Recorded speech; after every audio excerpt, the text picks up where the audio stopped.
Hello, ladies and gentlemen. We're not wasting any time today. No intro, nothing like that. We're hopping right into game number 2. These are actually the highlights and lowlights of game number 2.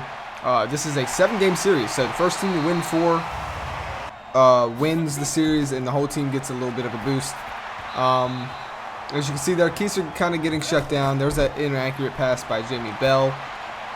This game too actually showed me a lot because I wasn't live, so I was actually got to watch it a little more.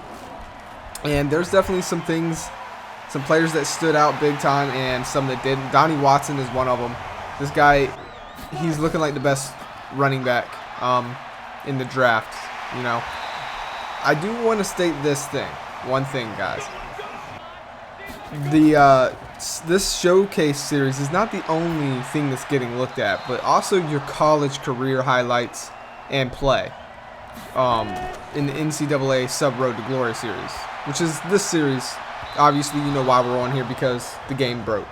So, for instance, Zach Keiser, he's kind of been lackluster this whole case, but he also was dominating in the NCAA series. Same for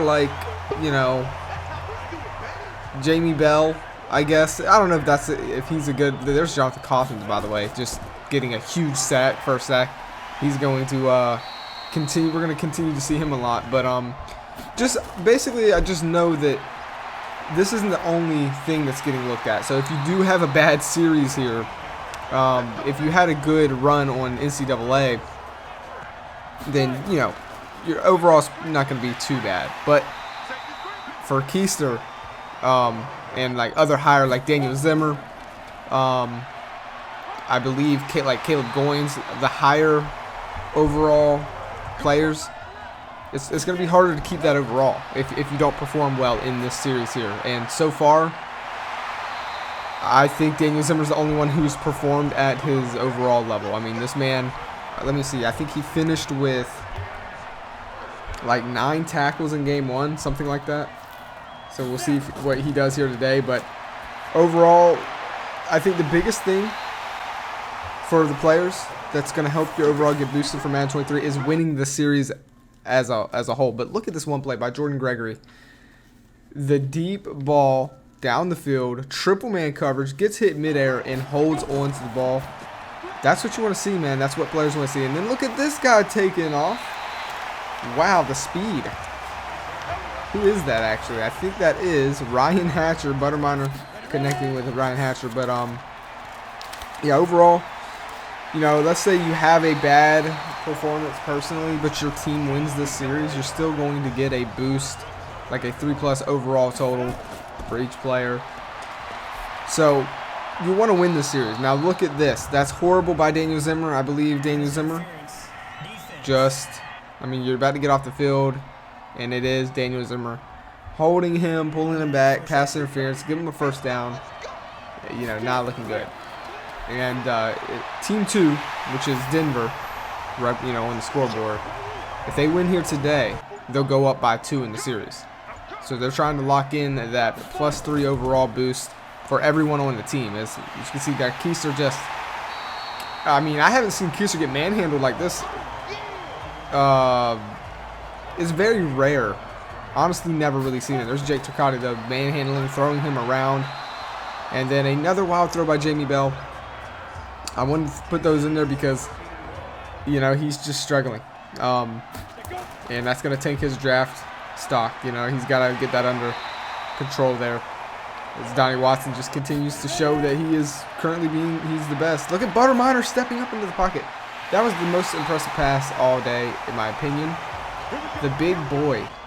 You're damn near 300 pounds. The way he just steps up and flings that thing, puts it on the money to Caden Osborne. Just beautiful. High snap, handoff to Keiser. This would be Keiser's highlight of the day. He breaks 1 tackle. I think that's all he ends up breaking. Overall, though, Team 1 hasn't been that impressive. There's Matt Lesdowski winning the tackle battle there against Keiser. But Keiser did extend the drive here, so we'll see. And Jamie Bell, not good pocket presence. Joshua Cothins with his second sack of the day. Then Timmy Train's going to get in on the tackle. I mean, on the sacks. As he just crucifies Jamie Bell. Yeah, it just hasn't been a good performance for Jamie Bell. Not good pocket presence, you know. We'll see. We'll keep an eye on him. He did struggle in the NCAA series as well, so he's got a lot to prove. And then there's Keister just getting dogged right there again. Normally we see him break first contact. Now, Matt Lesdowski's had his number this whole series so far. But Keister hasn't had too many opportunities to touch the ball. But look at this guy. He hasn't had that many either, but, I mean, when he touches the ball, man, he's making it count. And there's Daniel Zimmer flying in. The middle linebacker getting a sack there. Keister, man. I mean, excuse me, Zimmerman. He's really... that's a big boy he brought down to the ground. Daniel Zimmer is probably one of the best defensive players in this showcase series so far that has impressed me. I think he's around 8 sacks now. And there's Joshua Cothins. Talk about a man who's making it count. 3 sacks now in game 2 of the showcase series. That's going to get you a boost, man. You're going to start off on the right track, as there's Timmy Train getting a piece of Keister there. A little bit of some bad, you know, history between those two. And there's Matt Ladowski wrapping him up, ripping him down. We're not seeing the power that we're used to from Keister. We'll see, but Matt Ladowski is pumped about it, man. And as he should be. That's a beast that you're tackling, you know. On 4th and 11, you haven't seen much. Jamie Bell going to throw this one deep, and it's just going to be broken up. Kyler Gordon couldn't haul it in. And that would be the end of this one. 15-0. We didn't see Team 1 get into the end zone at all. So they played worse today. Player of the game goes to Joshua Cothins. Well-deserved. 3 freaking sacks in his showcase series.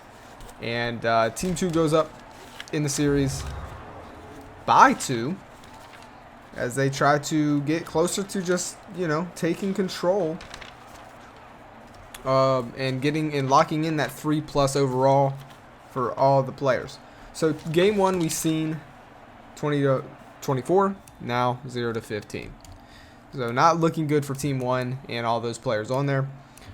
For the worst player today, I have to give it to Jamie Bell, but you guys can also leave a vote in the comment section. Who do you think performed the worst out of the subscribers? And then who performed the best? Joshua Cothins wins that one for game 2. And you can just take a look at the stats. Keister averaging under 3 yards a carry. Dude, he's got 2 yards a carry. I know he only got the ball 5 times, but when he did get the ball, he didn't do nothing with it. I think he only broke 1. He didn't break any tackles, actually, I don't think. So, not the Keister we know. But maybe, you know, he's just playing it safe and just not wanting to get an injury. You know, you never know. But for game 1, I didn't get to tell you, but the best player for game 1 went to Jordan Foster, the wide receiver. I believe that's his first name, or it's Jamal Foster. I can't remember, but I know it's Jay Foster. And then for the worst player in game 2, it went to Jay Fresh. So those are key things. Like, you don't want to get the worst player because that's going to hurt you. And then Dia Zimmer, man, 8 tackles in game 2 and got his first sack in the showcase series. And in game 1, he got 9 tackles. He's led in tackles both games. That's impressive. Like Daniel Zimmer, the Zim Reaper. It's funny because he left a comment talking about technically that position he's never really played in the Metro timeline, and it's right, but yet it's his most popular position. So technically, like, this would, if we're being honest, in the Metro timeline, he's never even made a debut as a middle linebacker, but we all know that history. You know what I mean? We just know what's to come. It's almost as like we had a dream. We all had the same dream or nightmare of the Zim Reaper in like a series that never happened, and now he's really here in the flesh. The Zim Reaper, man, he's impressed me a lot. And Butterminer impressed me a lot. I mean, he's going to get a plus for this. He played fantastic today. For other news, really quick, we got to talk about it. Off-season's it's about to get spicy here. Here's a tweet from the Hooten News. FA starting soon. Where is the King Keister going to land? That is a big question. There's 3 teams interested in him. And for FA alerts, what team can snag the offensive weapon JG? It's in the works as we speak. I hope you guys enjoyed this one. Stay tuned because we got some things that are going down, man. It's about to be a good series. I hope you guys are going to enjoy the rest of it. And until next time, man. See you on the next one.